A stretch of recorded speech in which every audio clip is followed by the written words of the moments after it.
Hey everybody, Chris with Killer Arcade Games here. Today is Monday. Mondays suck, but that means it's time for another Gameplay Monday. Yes, I know I've missed a lot of these over the past month or two, but I finally found some time, and I just thought I'd get on here and play some MK4. I've not played Mortal Kombat 4 in maybe a month or so. I've been so busy with the Killer Instinct Arcade 1-Up review, which is literally hiding right behind me because this room's so small right now. We'll get to all that in a minute. But I've been wanting to play some MK4 and I figured why not do it. I've been so busy, let's just play some MK4 and I'll talk to you guys about, I guess, what's been going on behind the scenes stuff lately. I'm going to probably do 2 playthroughs. Let's start with Rico. I may change characters as we go. I'm not going to go to the hardest tower because I'm not going to be paying the most attention and I want to make sure I actually win this thing, so no Sonya, right? Sonya's a pain in the butt. So I guess all you've seen on the channel, for the most part lately, can't even play the game anymore, has been related to KI. And I did say that would be ending, and it's definitely finally coming to an end. Not that I'll never play KI again, it's just the KI stuff is going to be slowing down now. What I have been focusing on a lot in the background is the Shed-Cade. I know I've talked about the Shed-Cade a few times, and I've been very excited about it. I already had... Excuse me. I kind of already had funding approval, if you want to put it that way. It was going to be a business expense because we really need to have a room in my house available for us to make into an office. Since we're going to be taking over the family business soon fully, we need the space. And what better way to do that than to have an extra room in your house? I really don't want to go rent a space somewhere and pay a bunch of money for something I'll never own. I hate doing that stuff. You know, I'm older now, and it's like, why would I want to throw money away? I hate the idea of renting stuff like that. So sometimes you have no choice, but figured let's get by with what we can from working out of the house for now, and if we need a space later, we can always do that. Or maybe I can just buy some land and build a house and an office on it, but that comes with its own set of problems. But let's focus on the Shed-Cade right now. So I was very excited about it. I don't think I'd actually talk to you guys about the size and what I was planning, but, you know, I've got a decent-sized backyard, you know, average neighborhood-sized yard, nothing crazy. We don't really use it for anything. Like, I barely ever go out there because we don't have kids, we don't have a dog or anything. We have a cat that stays inside. I go out there at night, sit on the patio in the hot tub, and watch some movies or whatever out there, but that's about it. Gosh, I can't get that combo. I'm trying to figure it out. Anyway, I know he's got an air throw, unless I'm confusing him, which I think I am. But, so I was like, okay, well, we don't need a ton of space back there. And I didn't want to go too crazy and build a gigantic one because I know, first of all, the neighbors probably wouldn't be too happy with that. But, you know, we have, 6-foot privacy fences and all that, so it'd barely be seen. So my thought was I'll build a 10 by 20. And I'd already been working with Tough Shed, talking to them and building them on the website and coming up with what I wanted and planning the layout. Like, okay, I could fit everything from this room, which currently is 6 arcade 1-ups, a drum kit, a Xbox TV setup and all that.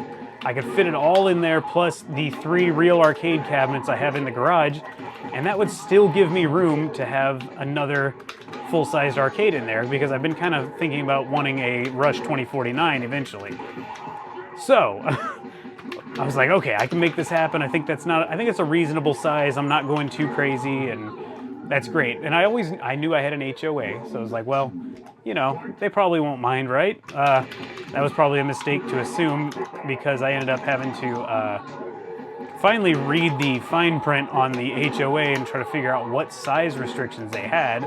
And I know you think, what an idiot. Why didn't you look at that first? Well, Lady Cag is the president. She's like, I'm not really aware of any size restrictions, but, you know, maybe there is something. And also one of our good friends is also on the board with her. So we're like, okay, she really likes to look into all that stuff. So she didn't seem to think there was anything on there about it. So I was like, all right, I'm probably good. She said I thought there was a height restriction, which is like, okay, I think I'll be okay then. I can lose some height rather than width and space, but I'm going to change characters really quickly. So I thought we're good to go, and sure enough, I actually was like, how do I see the documents? I know we got a binder full of them when we moved into the house and all that, and that was fine, but I don't know where that binder is. Lady Cag probably does, but she's like, oh, it's somewhere, whatever. She kind of blew it off.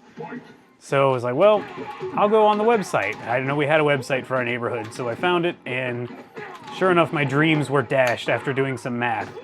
I can have 2% of my lot size can be devoted to a shed or outbuilding. Well, that means I can, after doing the math, I don't know my exact lot size. Again, I'd have to find the booklet and all that. I think I know the lot size, and after doing the math, that's about 120 square feet, which is a 10 by 12, which is apparently a very common size for HOAs to allow. So that's bad. I desperately need more space than that, of course. So I'm trying to think, what can I do here? Also, it can't be over 8.5 feet tall in total. So that means I can't even have a residential door like I had hoped. I wanted a residential door because this building was going to be drywalled, insulated, and air conditioned, so I want to keep as much air in as possible. And it's just, so the only thing I can get now is a shed door, which of course I could put some, sealing around it and make it mostly sealed up, which I'll compromise for that if that's all I can get, but at the same time I'm just kind of disappointed by the whole thing. My other thought was, and this is a long shot kind of Hail Mary, and I'm gonna float this idea to Lady Cag and the friend of ours, like, hey, you guys are on the board, couldn't you possibly propose changing this and we vote on it as a neighborhood? And if I know the people, we don't have a huge neighborhood, we're actually pretty small, and if I know the people in the neighborhood, most of them are probably going to say, yeah, I wouldn't mind having a larger building, but still have, the restrictions to make it a nice building. We don't want it to be a pile of crap, rusty shack that somebody threw together. It has to look like your house, all that stuff, has to have the same roof material as your house, whatever. But maybe we can go up to like, hey, can it be 4% in size of your lot, which means I could have a 10 by 20 at that point. You see what I'm saying here, guys? I'm very selfish. I like things to work for me. I'm kidding, but kind of the truth. I don't know if I know his other fatality. Wait, no.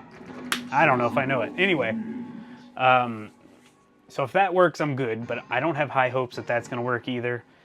So if I'm stuck with a 10 by 12, which may happen, and I can make it work, the biggest problem is I can't fit everything in there. There's just no way. And the biggest goal to this, other than having space for a home office, is to keep my real arcades in an air-conditioned space. Why would that, it's obvious why that's a good thing, but if you guys follow the channel, you know where I live. I live in Texas. It is hot. 8 months out of the year, it's miserable, it's humid, it's hot and nasty here.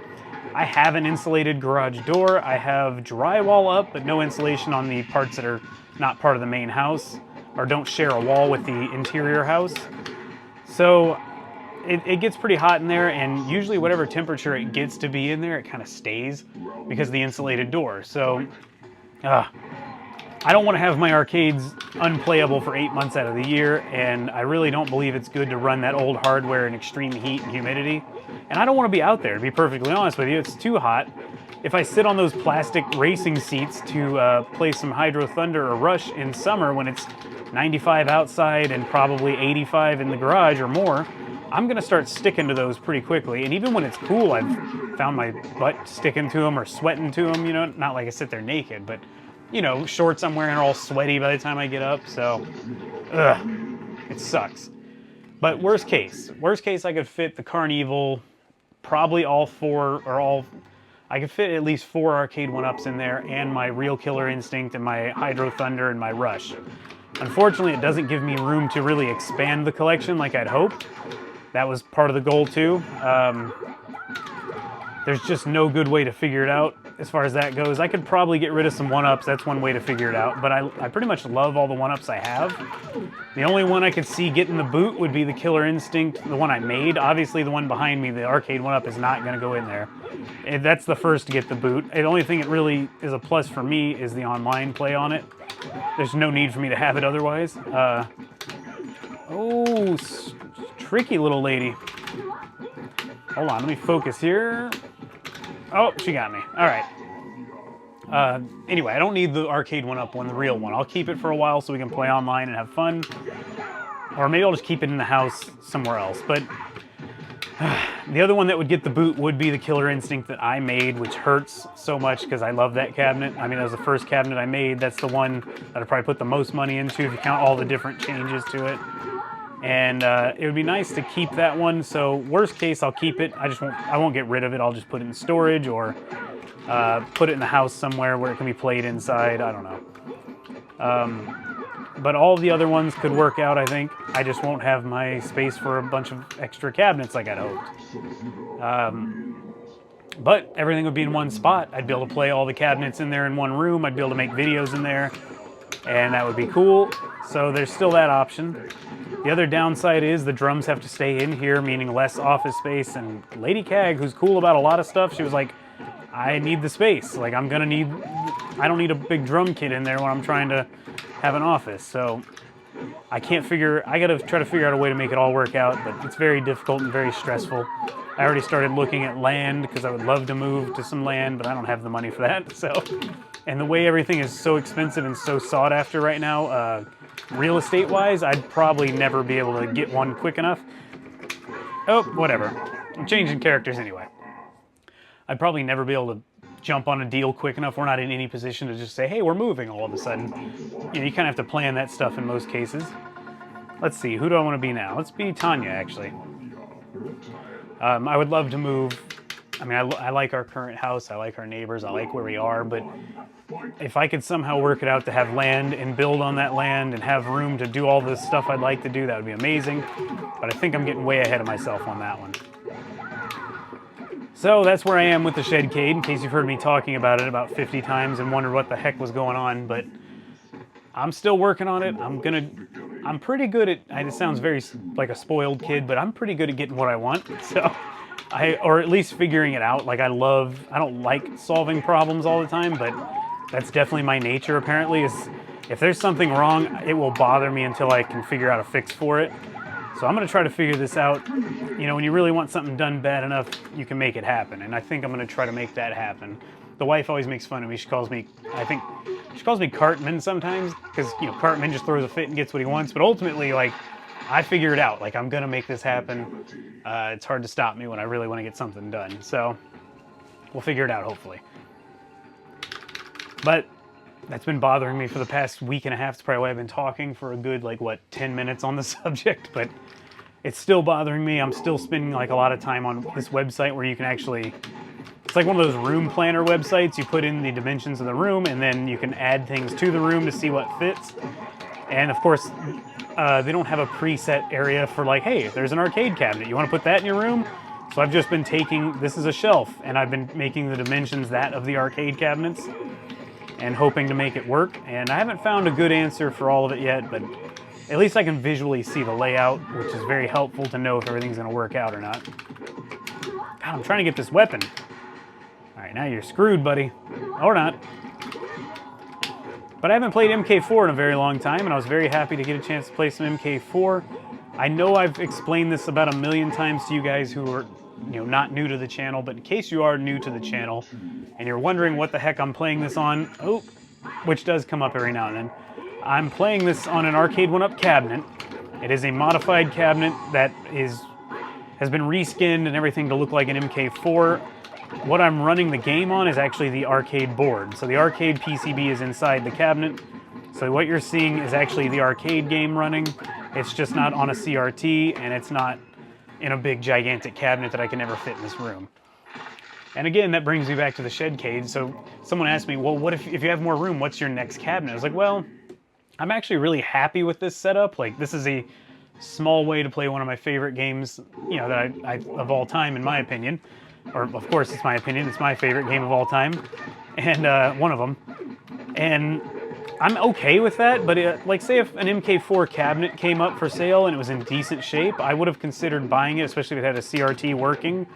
I would have considered buying it to put this in it and put this in the Shed-Cade. But now I'm probably not going to have the space for that, which really sucks and is depressing, because when I get something set up in my head, I get really excited about it. And again, like I said earlier, I try to make it happen. And I don't think I'm going to be able to squeeze all this out of that space.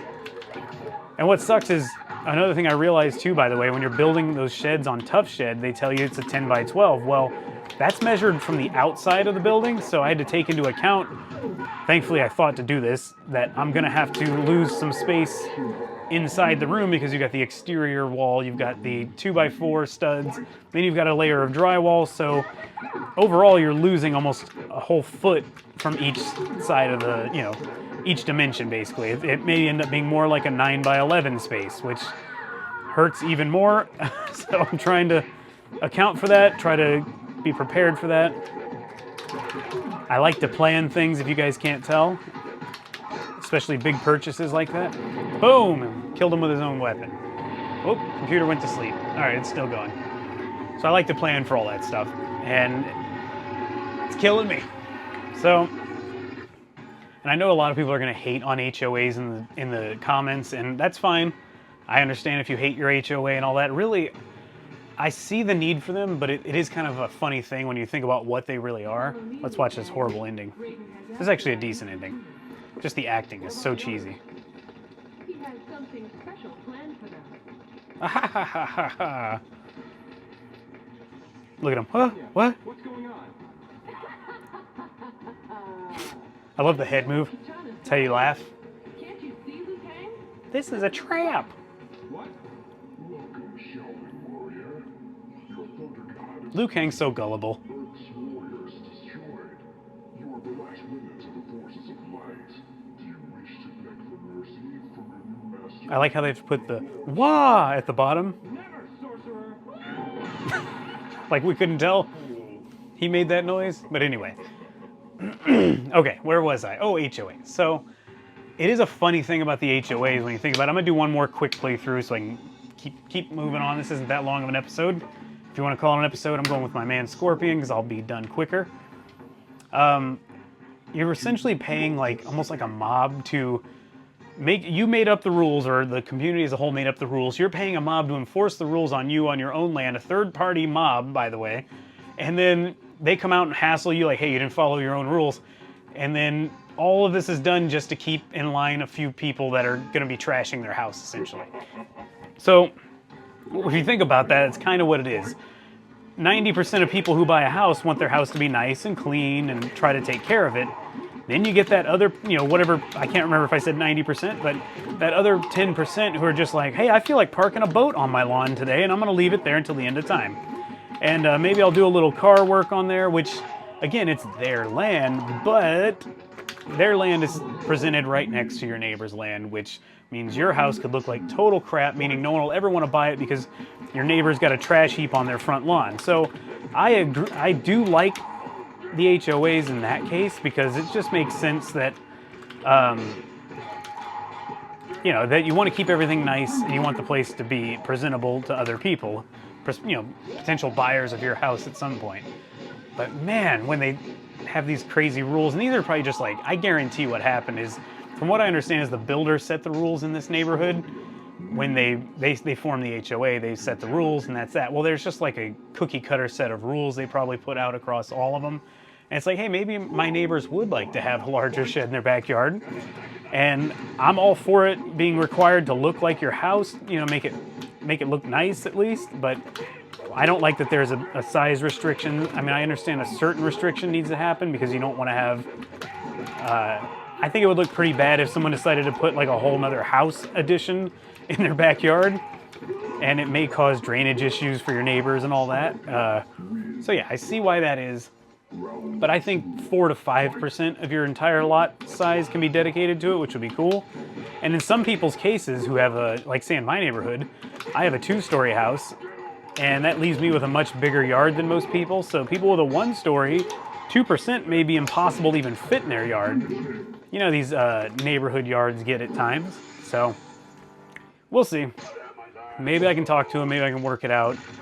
I know a lot of people loved it when I was searching this. A lot of people love to hit you with, it's your fault for moving into a neighborhood with an HOA. It's like, yeah, but try to find a brand new neighborhood in a reasonable area around, at least in this area. Try to find one that's not too far from the city so you can still get in and work. That's not going to have an HOA before you even move in. There's not a lot you can do about that unless you can buy land, and building land on land is much more expensive than just buying in a neighborhood. This is our first house we've ever owned, and you couldn't avoid it at that point. And at that time, I never thought, oh, I'm going to have a shed at some point. Actually, if I did think I was going to have a shed, I thought it would be something that wouldn't have been a problem anyway, that I'd be like, who cares? 10 by 12 is a good size for me, but the idea of me having an arcade shed is something I never would have thought of 12 years ago, wherever it was when we bought the house. So yeah, please don't yell at me that it's my fault. Another problem, by the way, or another option I had, which people mentioned to me too, and I've already thought of, was why not just put an air conditioner in your garage so you can keep your games protected and be able to play them? And I've definitely thought about it. My cousin, who would be helping me with building the shed, which was the plan, he either has or used to have his AC license and worked in AC for years and years. He knows how to do all that. We could easily get it done. But the problem is, I don't know if I have enough wall space left to even mount one of those mini splits in the garage. I could probably make space. The other problem is, that's our main way we leave and enter the house. So a lot of people in this part of the country especially, they go out their garage to leave the house even if they're not parked in the garage. And that's just how it is. I don't know why we do that, but that's just what we do. Like, I have not entered or exited my front door to leave in probably, I don't know, years. I just don't do that. So that would be a bit of a problem. Every time we open the door, all the cold air that we've built up, that we've used a lot of energy and electricity to make happen, it's just going to go right out and float away, and all the heat's going to come in to replace it. The other problem is I have 2 jet skis in there, and in the summertime, as you can imagine, I like to go to the lake and ride my jet skis. Well, you know, I can't just pop the door quickly and get them out. I have to back the truck up. I have to hook them up to the truck. And then when I'm done, I have to bring these 2 very hot engines into the garage and leave them sitting there. And we usually open all the hatches to let everything dry out and all the heat from the engines come out into the garage. And if you go back in there after that, it is very, very hot in there with those engines, especially on a 100-degree day outside. So it just doesn't seem very energy efficient to me to have an air conditioner in there. It would be nice, but I bet my electric bill would rise significantly in the summertime. The only other option I can think of is maybe get a cheap, not a cheap one, but a decent dehumidifier to get all the nasty humidity out of the air, which is also part of our climate issue here. It's just hot and humid here most 6 months out of the year, it seems like.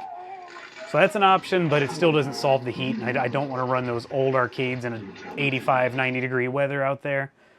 And yeah, so I'm kind of stuck, guys. I'm in a weird... You know what the biggest problem is? Here's the biggest problem. I'm 38.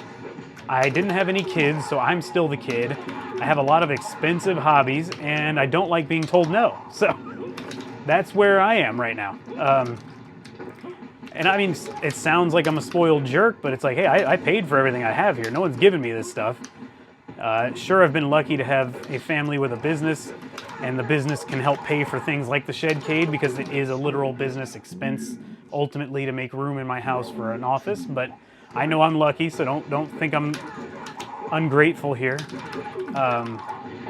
But between all my expensive hobbies and everything I like to do, I'm kind of maxing the limits of this house, unfortunately. And this house is not something I'm ready to sell yet. I don't know where the heck we'd go anyway. Boom! He's all up in the air dying. Look at that. No!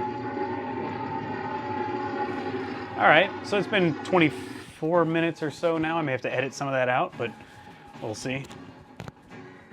I think I'll show you guys this ending that I used to be the only one I ever saw because I only ever played with Scorpion. Another kind of great cheesy ending. By defeating you, Sub-Zero, I have avenged the death of Great. my family. He has no fingers though. He's just... Now my soul can finally rest. This is the best too. I love this one. Your soul will never rest, Scorpion. Like he's rolling in his 6'4". Responsible for your murder. Oh, I didn't realize you can see a big reflection of me. Sorry, guys. Remains free. If you are not the murderer, then I am the one you seek. I am the one you seek. To defeat my nemesis Sub-Zero, I Needed the power. of a Spectre. You've done my bidding well, Scorpion. Scorp? Now I must return you to the Netherrealm. This game probably looks a ton better on CRTs. It's one of those things you don't realize till you just look at it on an LCD for so long.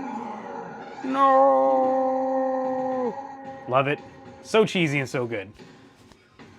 So I went over to the Wicked Arcade's house, Jojo. He's the guy who fixes all my cabinets for me, all my real monitors and stuff, because I don't know what I'm doing with the CRTs, and he has an MK4 with CRT, and it does look a lot better. In general, I am fully willing to admit all these games look way better on a CRT.